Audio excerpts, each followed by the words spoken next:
Gratefulness, কৃতজ্ঞতা। হ্যাঁ, আপনার জীবনে অনেক কিছু আছে, নাই নাই বলবেন না, শুধু কমপ্লেন করবেন না। অনেকে দেখবেন শুধু অভিযোগ, এটা নাই ওইটা নাই, এই পাইলাম না, ওর আছে এটা, ওর, আমার সাথে কেন এমন হয়, আমার সাথে শুধু আমার সমস্যা। এগুলো যারা বলে তাদেরকে আল্লাহ নেয়ামত আরো ছিনিয়ে নেয়। বরং যারা অল্প পেয়েও বলে আলহামদুলিল্লাহ, তাদেরকে নেয়ামত দেওয়ার ধারাবাহিকতা আল্লাহ তাআলা অব্যাহত রাখেন। সব অবস্থায় আলহামদুলিল্লাহ, যে কোনো পরিস্থিতিতে, যে কোনো অবস্থায় কি বলবো আমরা?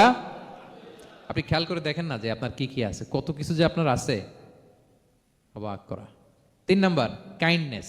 3 নাম্বার লেসন হচ্ছে কাইন্ডনেস, দয়া। আমরা যেন অন্যের প্রতি দয়াশীল হই। আপনি অন্যের প্রতি দয়ালু হলে আপনার প্রতি দয়ালু হবো কে?